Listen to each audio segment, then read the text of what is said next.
Hey, what is going on, everybody? Welcome to the Fins Up Network. It's Ben Morgan, and I've got good news and I've got bad news. So let's start with the good news. The good news is I'm here today and I'm talking top keys to victory against the 7-4 San Francisco 49ers. But the bad news is my immune system failed me. So I ran out of time with the guest that I had lined up, John Chapman, who covers the 49ers. Love having John on, had him on in the past. I've done some work with him in the past, but unfortunately, this week it's not going to work out. So, in the comments below, I want to hear your keys to victory, but also if you've got questions for my final preview and predictions, that video, go ahead and drop those in the comments as well. Like I said, because I'm not going to be able to have John on. I am going to try to be able to find a replacement. So if I do my typical preview and prediction video, I'll get to the questions. If I have a guest on, I will still find a way to work in some of those questions. So go ahead and drop those in the comments below. But like I said, keys to victory today against those San Francisco 49ers. And I spoiled this one earlier in the week, but you already know what it is. The top key to victory with everything that's been going on, offensive line remedies and their performance. So I'm recording this on Wednesday night, and the news from earlier today that Mike McDaniel said, Teron Armstead hasn't technically been ruled out for Sunday's game. Like I said, that's as of recording this. And that is what Mike McDaniel said. I wrote this down here. If he's able to go out there and not hurt the team, he will play. So what does that mean? Basically, if he's able to go out there at a performance that's higher than the level of one of these backups, we're going to see him out there. It's going to be kind of this decision that he can make along with the team. First and foremost, I'm not sure how I feel about that. There's good and there's bad. The good is he's our best option. When he's healthy, you want to see best on best, especially in this matchup. We want to see our best versus one of the best defenses in the league. That's all great. The bad is playing him a little bit short sighted. We want to win this game. That's obvious. But at the end of the day, it's more than a one-game season. We've got some huge games coming up that are just beyond this one.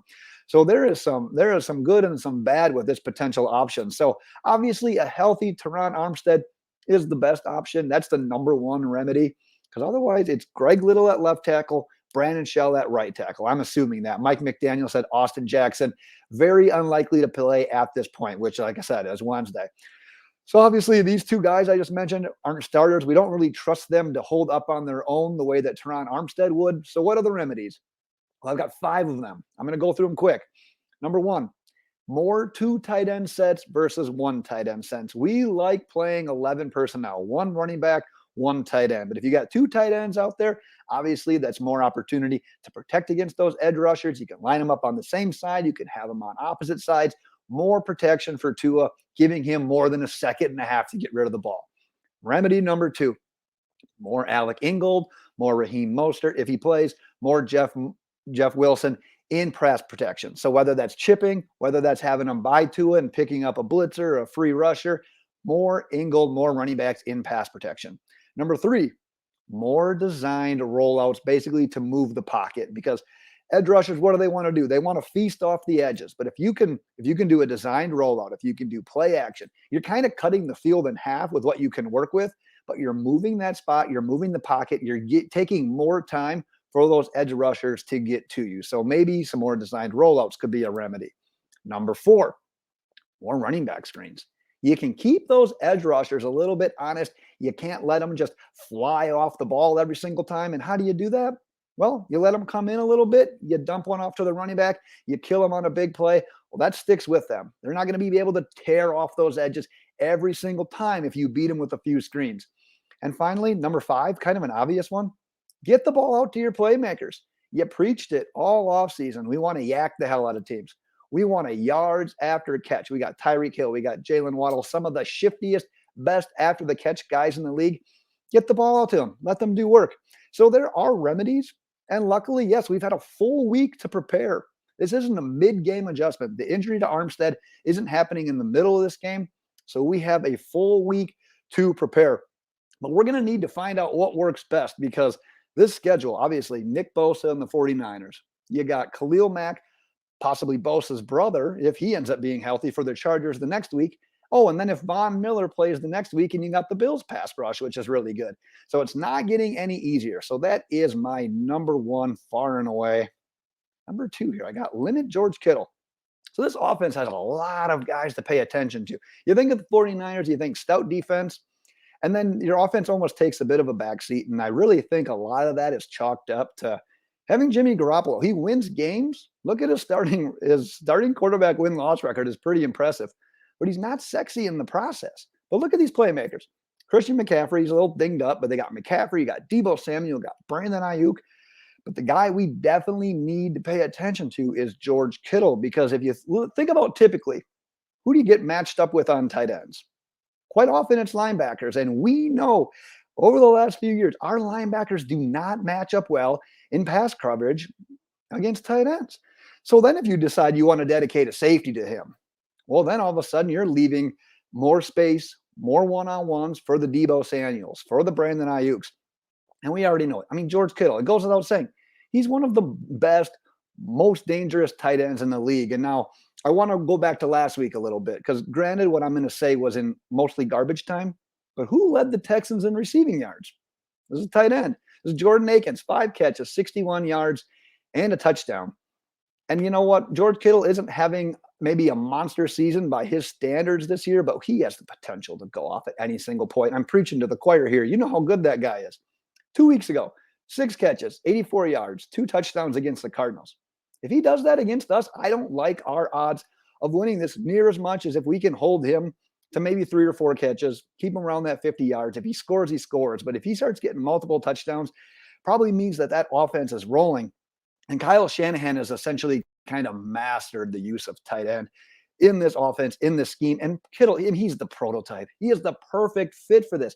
He can run block. He can catch passes. He does not come off the field. So we think about Mike Gesicki and like, well, we have a similar offense. What's the difference?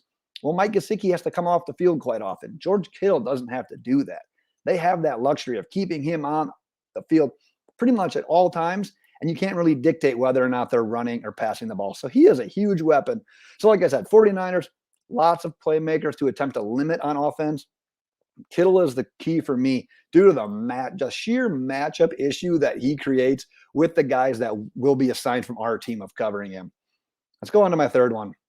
So I wrote FTS, feed the studs. If you remember back to the early 2000s, an acronym used when we had Ricky Williams, Chris Chambers, when we got the offense rolling a little bit, they used to say FTS, feed the studs. Kind of seems appropriate to bring back to this game. And let me explain. This is the exact kind of game you bring your best versus their best. And who's our best? Waddle and Hill. They can have all the success in the world this season against other opponents, but these are the games, these are the matchups, these are the opponents that you brought these guys together for. If you're going to compete in the NFL, where you got to score a bunch of points, where you got to beat really good teams, this is why you went and traded all those draft picks for Tyreek Hill. This is why you paired him with another speed demon in Jaylen Waddle. And I talked about it earlier this week. San Francisco's defense.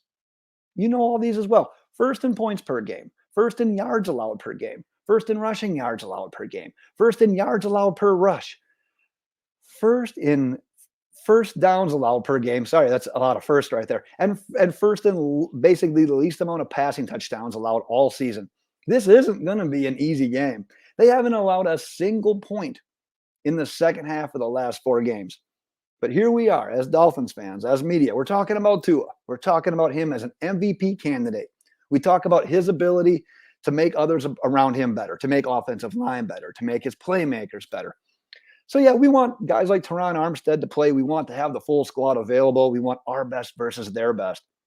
Well, guess what? In the NFL, when it's week 13, not always doable. Injuries happen, and they have happened to us. So we almost got a plan without Teron Armstead just for the sake that he suffered an injury. That's not a major injury, but most guys would miss this kind of time.